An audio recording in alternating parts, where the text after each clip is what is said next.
بسم الله الرحمن الرحيم الحمد لله رب العالمين وصلى الله على سيدنا ونبينا أبي القاسم المصطفى محمد وعلى أهل بيته الأطيبين الأنجبين بهم نتولى ومن أعدائهم نتبرأ إلى الله. اللهم كن لوليك الحجة ابن الحسن صلواتك عليه وعلى آبائه في هذه الساعة وفي كل ساعة وليا وحافظا وقائدا وناصرا ودليلا وعينا حتى تسكنه أرضك توبا وتمتعه فيها طويلا. اللهم صل على محمد وآل محمد وعجل فرجهم. Ayah number 26, Surat Maryam. فكلي واشربي وقري عينا فإما ترين من البشر أحدا فقولي إني نذرت للرحمن صوما فلن أكلم اليوم إنسيا. فكلي means eat. Washrabi, drink. وقري عينا, and be comforted, be happy. And then says that فَإِمَّا تَرَيِنَّ مِنَ الْبَشَرِ أَحَدًا, then if you see any humans, say to them, قولي, say to them, إِنِّي نَذَرْتُ لِلرَّحْمَنِ الصَّوْمَا, indeed I have vowed a fast to the Almighty, to the All-Beneficent, to the Rahman. I've vowed a fast, فَلَنْ أُكَلِّمَ الْيَوْمَ إِنسِيًّا, so I will not speak to any human today. Now, the points that we get from this beautiful ayah is that the fast that Hazrat Maryam observed, the fast of silence, of being quiet in front of people, was either because they did not have the capacity to be answered, and because talking to them also was of no use, had a negative effect, or because they continued to answer and speak, asking other questions and excuses.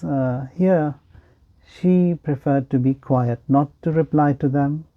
Either it's not worth talking to them, will have no effect talking to them, or then all those allegations and accusations they will come up with. To avoid all of that, she says, لَنْ أُكَلِّمَ الْيَوْمَ إِنسِيًّا, that I will not speak to any humans today.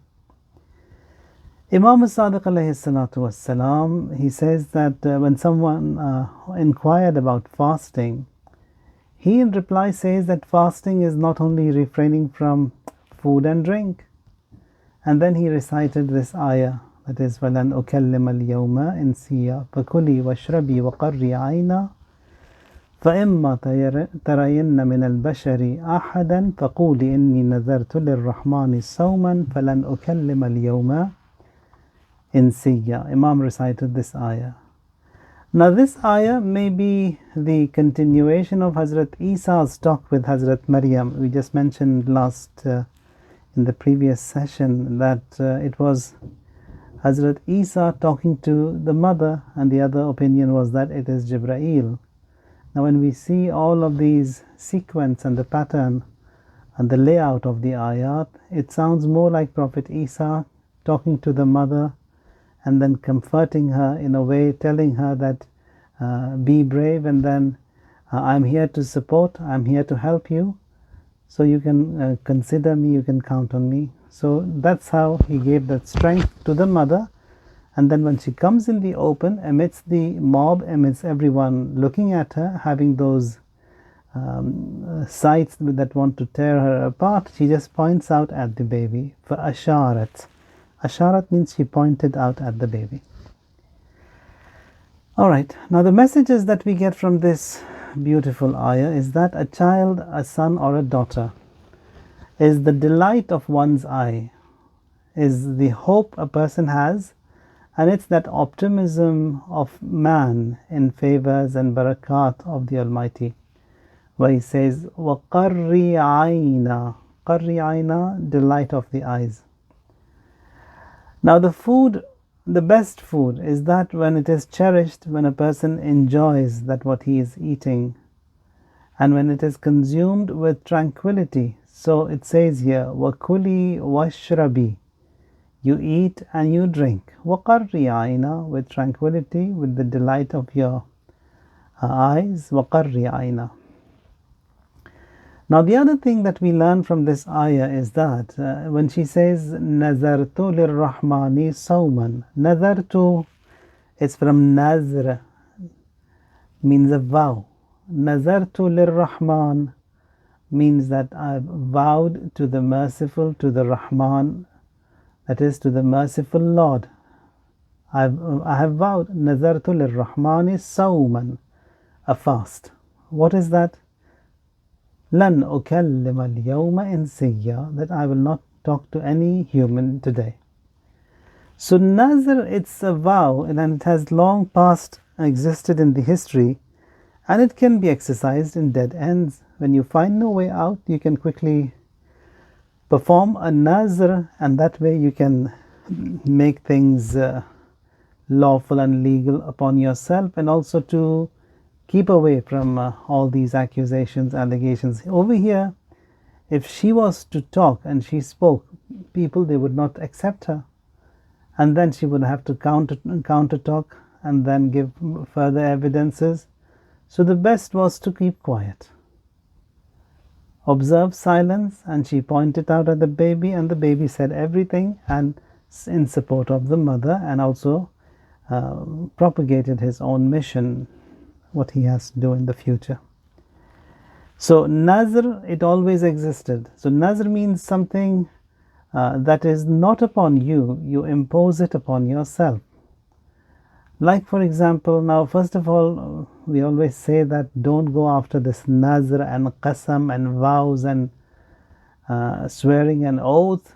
That way you will make things wajib on you, but then when it becomes wajib, it's you can't come out of it unless there is something really serious. And I also, when I was studying in Qom, young, was fond of doing things extra. So I vowed something. Now it was becoming tedious. I cannot abide by it. I approached my Ustad Marhum, Ayatullah Mishkini, Rahmatullahi alayh. Asked him what can be done. Says no way out. The only way out is your father alive? Yes. Yes. Says, say that to your father. If he is happy with it, then your Nazr, it's valid and it will continue until the end of your life. If he tells you off, means that Nazr is gone. It will be invalidated. I called my dad and I told him this is what has happened. He got upset and says, I sent you to Qom to study or to vow to have these Nazrs done and imposed on yourself. So that was a good thing that it fell off, alhamdulillah. So Nazr without the permission of the father, or if he is not happy, then that is not valid on the children. Likewise, the Nazr, the vow of a wife without the permission of her husband. Now over here, the opinion of fuqaha, it's different. Some of the fuqaha, they say that if it contradicts the rights of the husband, in that case, the vow of the wife will be invalid. If it doesn't, it is valid. But some fuqaha, like Imam Khomeini, he is of the opinion that whether it contradicts or not, the permission of the husband is a requirement for a wife to have a nazr and a vow done. So that is the opinion of Ayatollah Imam Khomeini. Ayatollah Sistani and Ayatollah Khamenei, they are of the opinion that if it contradicts with the rights of the husband, only in that case it's going to be not permitted. Now, so the other thing that we learn from this ayah is that fulfilling the vow is also wajib. So if someone imposes something on himself, now in this case Hazrat Maryam, she imposed something on herself that she will not talk, so she doesn't talk.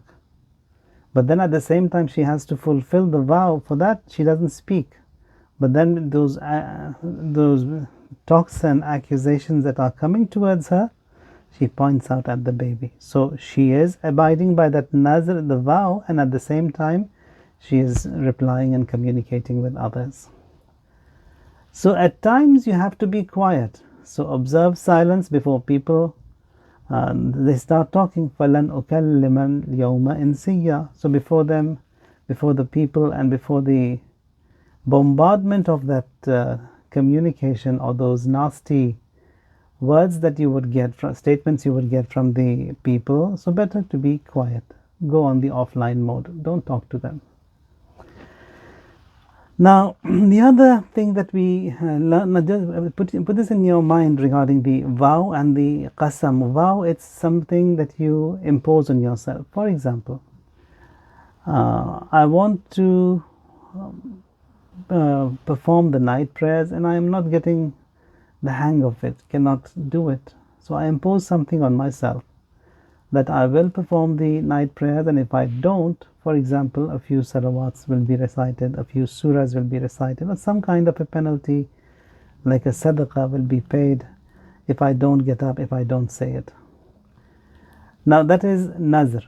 Qasam means a person comes and swears an oath. He says with the formulas that we have for qasam, he swears an oath saying wallahi tallahi billah, and then this is what I will do. For example, I swear an oath that I will go to Karbala. Now I have to go to Karbala. If I don't go, there is a penalty that applies. Now the penalty for the two of them, this qasam and the nazr. Nazr is vow, qasam is oath. Imam Khomeini rahmatullah alayh is of the opinion that the penalty of this qasam and this nazr, it's the same penalty of tampering and not observing the fast of the month of Ramadan. That is, if someone intentionally doesn't fast or breaks his fast in the month of Ramadan, he has to pay a compound penalty. That is, he has to free 60 slaves, then feed 60 faqir, and then also he has to observe 60 fasts and a 1 qaza. So over here also it's the same. If someone vows and doesn't abide by his nazr, according to Imam Khomeini, that is that heavy penalty he has to pay. According to Ayatollah Sistani and Ayatollah Khamenei, here they say that the nazr, if someone goes against it, then over here the penalty would be that he has to clothe 10 people, feed 10 people, and if he could not do that, then he has to observe 3 fasts. So this one is quite lighter according to the opinion of these two great fuqaha. So this also just keep that in your mind regarding nazr and then qasam. So here she said, Inni nazartu lirrahmani sawman, that I have vowed to the merciful Lord a fast. Lan ukallima al-yawma insiyya, and I will not speak to any human being today. So this not speaking also, it's a positive quality that we have in the ilm akhlaq, that you have to control yourself a lot and don't talk. Now when you look into the statements of all of these great urafa, great ulama, the first lesson they give is that to keep quiet, not to talk. Only then when it is required you talk. And it's the month of Ramadan that helps a lot in getting to this rank also, because when a person is fasting, he's hungry, he doesn't feel like talking. And in one of these ahadithul qudsiyya, that the Almighty, when he wants to talk to Rasulullah sallallahu alayhi wa alihi wasallam, he says, Ya Ahmad, لو ذقت حلاوة الجوع والسمت والخلوة وما ورثوا منها. Says, I wish you knew, Ahmad, what a person benefits from being hungry and then from not talking, from samt. It's called samt, meaning to observe silence and being quiet. Samt. Wal khalwati wa ma warisu minha, and that what a person inherits from it. Here Rasulullah says, Ya Rab, ma mirasul ju'. What does a person inherit from being hungry? Allah says, Al hikmah, wisdom. Hifdhul qalb, that is your heart will be protected. وَالتَّقَرُّبْ إِلَيَّ وَالْحُزْنِ الدَّائِمِ, and then coming closer to me, and then being in grief, in huzn, at all times. وَخِفَّةُ الْمَؤُونَةِ بَيْنَ النَّاسِ. Now this huzn, when it is mentioned, huzn means to be sad. It's not a negative quality. Huzn meaning It's positive in the sense that I'm always worried. Huzn in the meaning of being worried as to whether I have performed my duty or not. So if a person is satisfied and happy that he has done his duty, he'll fall in the traps of kibr and pride. So he's sad that I've done something, but whether or not it has been accepted, we don't know. Whether God the Almighty is happy with this service of mine, I don't know. So that is that worry, that huzn a person has permanently as to whether or not he has performed his duty. And then, so that is a beauty of being quiet, of observing that silence. Now, someone who has observed this silence and is quiet and doesn't talk a lot, here Allah has beautiful benefits for them also. In the same riwayat, He says that, Ya Ahmad, inna fil jannati qasran min lu'lu'in fawqa lu'lu'ah. In the heaven you'll have palaces made of pearls laid on pearls. وَذَرَّةٌ فَوْقَ دُرَّةٌ فَوْقَ دُرَّةٍ. And again, pearls laid on pearls. لَيْسَ فِيهَا فَصْمٌ وَلَا وَصْلٌ. That you don't find any grooves, any glitch in the two bricks that are laid between, besides one another. Says, فِيهَا الْخَوَاصِ. My special people, they will be dwelling in there. And every time I look at them, I increase the land and that what I have bestowed upon them by 70 folds. Now, says that in the heaven, when everyone else will be busy eating and drinking and enjoying the heavens and the blessings therein, here these people, تَلَزَّزُ أُولَٰئِكَ بِذِكْرِي وَكَلَامِي. These people will be occupied and they will enjoy remembering me and then talking to me and listening to me. And Allah, here Rasulullah says, and what is the sign of these people here in this dunya? Says, Ma alamatu ulaik, what is their sign? Says, Qala masjunun. Masjunun means, it's from sijn, that is, they are imprisoned, or they are behind bars. Not that someone has put them behind bars, they have put themselves behind bars. That is, they don't talk. قال مسجونون قد سجنوا ألسنتهم من فضول الكلام. They have locked up their tongues from waste talk and their bellies from waste food.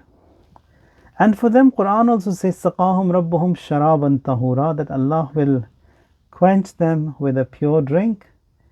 يسقون من رحيق مختوم ختامه مسك وفي ذلك فليتنافس المتنافسون. Now that is that beautiful reward they would get. Now ayah number 27. فَأَتَتْ بِهِ قَوْمَهَا تَحْمِلُهُ قَالُوا يَا مَرْيَمْ لَقَدْ جِئْتِ شَيْئًا فَرِيًّا. Now then, carrying him, that is carrying Hazrat Isa the baby, she brought him to her people. فَأَتَتْ بِهِ قَوْمَهَا تَحْمِلُهُ. They said, قَالُوا يَا مَرْيَمْ, O Mary, لَقَدْ جِئْتِ, لَقَدْ, it's with emphasis, that definitely, for sure, verily, you have come up with an odd thing. جِئْتِ شَيْئًا فَرِيًّا. You've done something bad. Now here, there's one more thing that you have to keep in mind. Now when they talk about Jews and then Christians and then Jews being a nation who've been living here for the past 3,500 years, now all these are, most of this history that we have, or all of this history that we have regarding the Jews existing today, it's all fabricated. Now when you look into the ayat, the riwayat, and then the ayat in the Holy Quran, here Bani Israel, they've come from Yaqub alayhi salam, the followers of Yaqub. Now Prophet Yaqub, his son is Yusuf, and then grandson is Dawood, great grandson is Sulaiman, Ayyub, and then Musa. And then you have Harun. Now Yaqub, he is the grandson of Prophet Ibrahim. What they say is that it's 3,500 years Prophet Musa has been, 1,500 years before Prophet Isa alayhi salam. Now Prophet Musa is the great grandson of Prophet Yaqub. Yaqub himself is the son of Prophet Ibrahim alayhi salam. So here, according to their history, so the great-great-grandfather is 1,100 years after the great-grandson. Whence in reality the history is as such that Prophet Isa, the distance, the passage of time between Prophet Muhammad and Prophet Isa alayhim salam is about 500 years. And then from Prophet Isa to Prophet Musa also it's roughly 400 to 500 years. And then from Musa to Ibrahim alayhi salam it's about 200 years, 2 centuries. Now, this is the history. Now what they say and what you see here on the social media and the history books today, they say 3,500 years. It's the history of Prophet Musa. Once that's not right. Prophet Musa is about 1,000 years from now. From the time of Prophet Isa, it's 500 years. So that was a little bit about the history, the historical background of this Mubarak lineage. So it's Prophet Harun is the brother of Prophet Musa, and also they were living at the same time. Before him it's Prophet Ayyub, and then it's the time of Prophet Sulaiman, and before that it's Dawood, Yusuf, Yaqub, and then it is Ishaq, and then Prophet Ibrahim alayhi salam. So in this ayah here says that when she comes to the nation, she says that she comes up with the baby. They say, Ya ukhta Harun, ma kana abuki imra'a saw'in wa ma kanat ummuki baghiya. Ukhta Harun, sister of Harun. Among the Mufassirin, some say that she is the sister of Prophet Harun and who is the brother of Prophet Musa. Once that's not right, because Prophet Musa is 500 years before Prophet Isa alayhi salam. So here Imam Baqir alayhi salam, when he was inquired regarding this ayah, he says that she is regarding Hazrat Maryam. When he was inquired, Imam Baqir alayhi salatu wasalam, he states that she is from the family of Prophet Harun alayhi salam, not that she is the sister of Harun, who was the brother of Prophet Musa alayhi salam. No, from the same, from the lineage, from the family of Prophet Harun alayhi salam.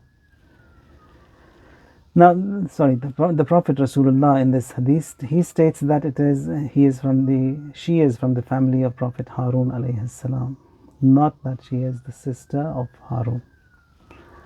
Now the messages that we get from this beautiful ayah is that what is true and that what is haqq, it must be said, it must be revealed, even though some would not like it. فَأَتَتْ بِهِ قَوْمَهَا تَحْمِلُهُ. Now she's coming with an infant, with the baby in her hands, to her nation. So meaning that, come ask me. So she's coming towards a place to be questioned and bombarded with all those ugly statements. But then because it is haqq, she has to do it. She comes with the infant amidst the mob to her people. Now the judgments people they pass out, it's all based on what they see, and they rush to conclusions. Says لَقَدْ جِئْتِ شَيْئًا فَرِيًّا. The moment they saw her, they said that you've done something evil, you've done something bad. Now here they accused her of her being indecent. Now one of the other things that we learn from this ayah is that when you want to educate someone, talk to someone, you talk about the virtues, the values, the merits that their elders, their ancestors, that family has. Here says the same, Ya ukhta Harun, O sister of Harun. Your mother wasn't like that, your father wasn't like that, meaning that then why did you do this? Now from chaste and good parents, just good offsprings are expected. Ya ukhta Harun, says that, O sister of Harun, ma kana abuki imra'a saw'in wa ma kanat ummuki baghiya. So from chaste parents, from good parents, good children are expected. If there's an odd one out, that's something else. Now the goodness in parents, it is reflected in their children, is effective. So if the parents are good, then definitely that goodness has an effect in the children. So it's always reflected in the children. Now bad done by the descendants of the noble, So people, they mock, they taunt at the bad when they see this, because they were not expecting something from such a noble lineage to be seen, an act that was indecent. So that's why they say, Ma kana abuk. Your father wasn't like that, your mother wasn't like that. Then what is this that we see? Now, being bombarded with all of these ugly statements, she doesn't say anything, because the vow she has, and she has to abide by that vow. فَأَشَارَتْ إِلَيْهِ, she points out at him, towards him, the infant. قَالُوا, they said, people, كَيْفَ نُكَلِّمُ مَنْ كَانَ فِي الْمَهْدِ صَبِيًّا, how can we speak to someone who's yet a baby in the cradle? Now here we see that Hazrat Isa salamullah alayhi, with just a very small statement, he conveys his message, that is what his agenda is.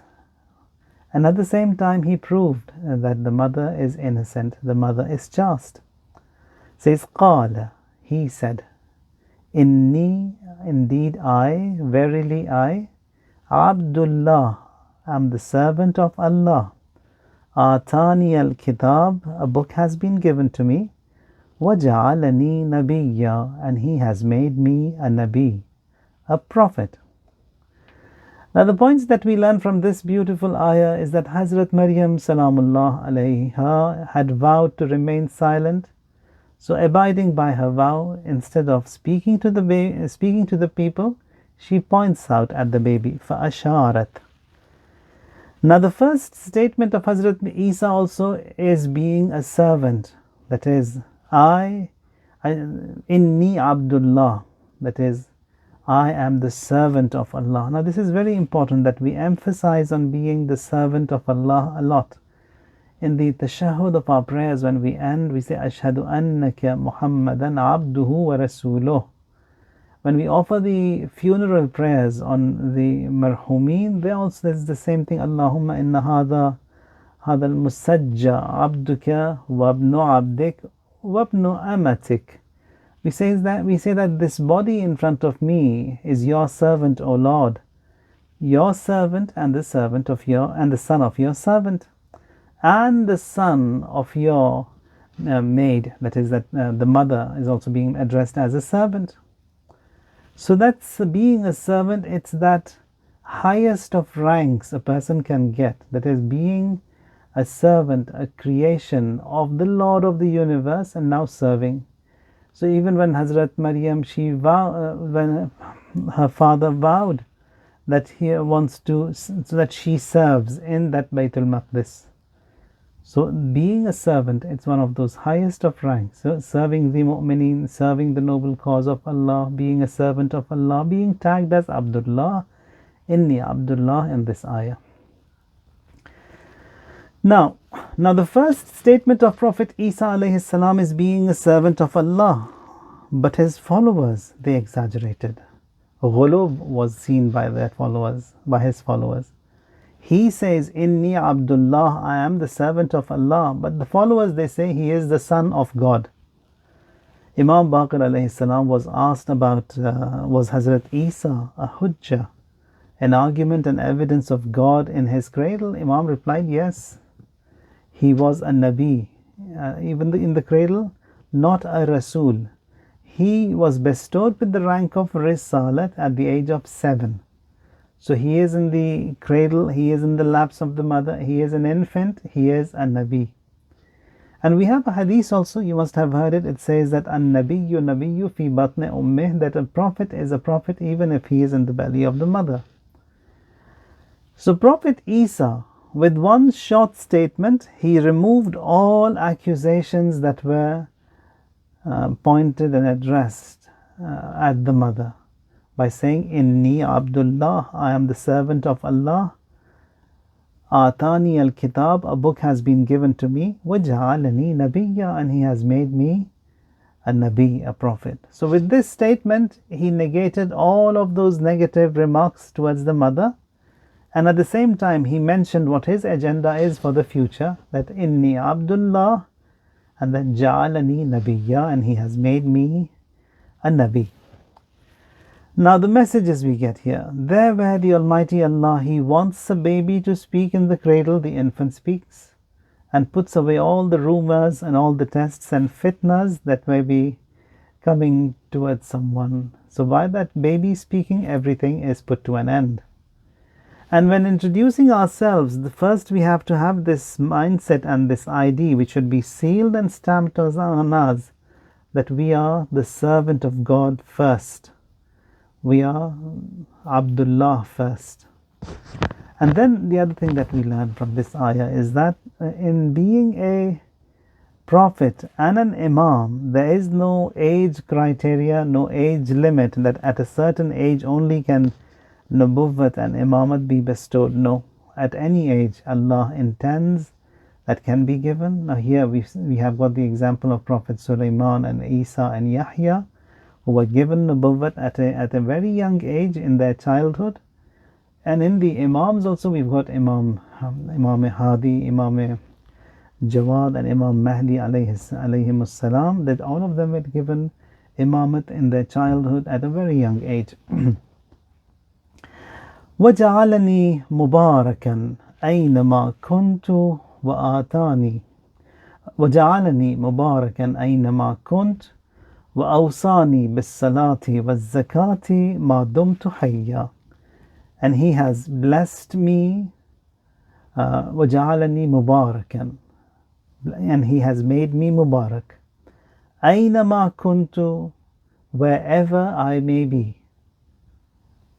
وَأَوْصَانِي بِالصَّلَاةِ وَالزَّكَاةِ مَا دُمْتُ حَيًّا. And He has enjoined upon me to maintain salat, bis salat, to keep up prayer, was zakat, and the zakat, ma dumtu hayya, as long as I live. So we see that after being mentioning that he is the servant of Allah, that he is accepting Allah and is a servant of His, that whole belief system comes into place. And then the first duty that is binding and mandatory upon everyone is bis salati was zakat, that is salat, prayers and zakat have to be mentioned.